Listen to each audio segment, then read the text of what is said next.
Let us talk about the diasporal participation in the development of Nigeria. According to financial experts, Nigerians living abroad in 2012 sent home $21 billion, and these are only monies documented. There are over 20 million Nigerians living outside the shore of Nigeria today, and most of them will like to do more in terms of contributing to the social and economic development of the country. How can this be actualized? When we speak about the diaspora population, whether you are referring to Nigerians or you are referring to other countries, other nationalities, I think that to limit their contribution to their national development to the financial direct investment or direct transfer to their countries kind of does disservice to the actual contributions that these people make to the development of their countries. And I think that for Nigerians who are living abroad, Nigerians in the diaspora, I think that we have to begin to look beyond how much money they are sending home to their country, to Nigeria. That is important because whether you live in Nigeria or not, if you are economically better off by the definitions of our African community morality, you will give money to those people who are less privileged or who are poorer, who are your family members, who are your friends. So I personally do not lay so much emphasis on this. I think that in terms of development, and that this is the point, this is the area, or these are areas where I think that our country, Nigeria, is actually missing out on what they should be looking to benefit from Nigerians who live outside.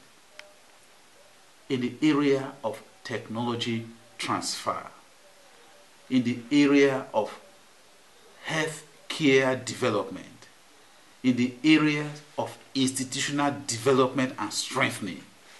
These are areas that I believe that our government should be paying more attention and closer attention to. Okay, they have said that they've not been given the opportunity to contribute to the development of the country, and they also have made known that the government doesn't respect them. Absolutely. I live in the UK. In other words, I'm a Nigerian diaspora. The first thing you know, if you live outside these days, if you are involved in politics, like I am involved in politics, you have a sense that the average Nigerian politician at home don't want you to come into the system. They have a barrier that automatically comes up the moment you come from outside. That is one. Two, is the fact that when you come into the system, whether you are trying to bring your experience or your news acquired skills or have been employed to work in a company, you tend to find that you are treated. This is the experience of people I've spoken with. You are treated as if you are an interloper, as if you are somebody who is trying to break into a system that does not belong to you. And I think that that is a very wrong way to treat fellow compatriots. Nigerians in the diaspora are first of all Nigerians.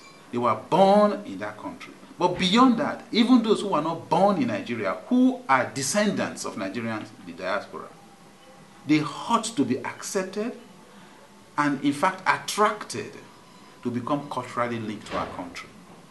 This is how countries like China and India have made use of their diaspora populations. They go out of their way to create a cultural bonding between these people, this set of individuals. So you find, for instance, somebody of Chinese origin whose grandparents emigrated to a country like Brazil, but he or she now lives in Europe. And yet they still claim and accept and see themselves as Chinese. Even though you could say they have origins in a completely different country. There is a cultural bonding. It is the same thing with Indians. So you find an Indian who is of Kenyan origin because his grandparents emigrated to Kenya and now lives in the UK. They still see themselves as Indians because there is cultural bonding. What does this translate to? It means that whatever experiences you have gathered in your new environment, whatever knowledge you have, you are more than willing, in fact, you are passionately keen to transfer those experiences and values and trainings to your country, to India. And that is why these countries have blossomed. That is why technological advancement in India is so much. That is the same thing you have found in China. There is no better person to bring advanced technology to Nigeria than a Nigerian who has acquired that knowledge and skill working outside or living outside of Nigeria, or a person of Nigerian ancestry who lives outside of Nigeria, because they should automatically, okay, be made to feel that they are Nigerians. That is what is lacking in our present system.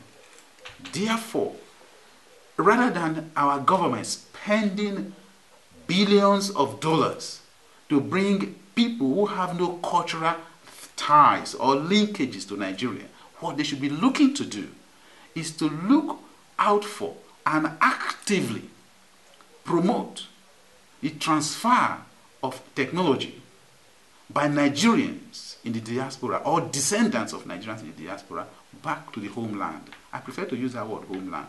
Homeland is be Nigeria. You want to enable, you want to encourage, and you want to feel, you want these people to feel accepted, to bring their new skills into the country. That is the way you will promote technology. There is literally no technological sector today in the developed world where you do not find Nigerians excelling. These people should be encouraged, first of all, to begin to look back home, look back to Nigeria, the land of their ancestors or the land of their birth, and begin to bring these skills to the development of to the country, to develop the system, to develop institutions, to develop industry, because it will be easier for them to feel that cultural bonding. But it has to be a deliberate policy on the part of government. It cannot happen if you leave it to float in the air. Okay. Beyond that, sir, we're talking about a population of over 20 million. That could make a political party in Nigeria win or lose an election with their contribution. Nigerians in diaspora have been wanting to cast their votes. They've been wanting to vote, and this has not been made possible. Why are they constantly being ignored? And when is this going to be turned around? And I'm specifically asking you this question because the APC is in the center now. They control the powers now in Nigeria. Do they plan to turn this around? Do they have this as part of their agenda to, allow Nigerians abroad to cast their votes? I think that we have to see the denial of political franchise to Nigerians in diaspora as part of the injustices that have been perpetrated against Nigerians, wherever they are. It is injustice to deny me the right to cast a vote. It is injustice to deny me the right to choose the person who will lead my country or who will lead my community. It is injustice to me.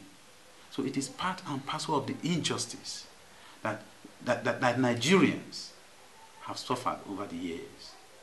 It is my hope that an APC government will be more listening and will not just listen, that they will buy into the active aspirations of Nigerians in the diaspora to be allowed to vote.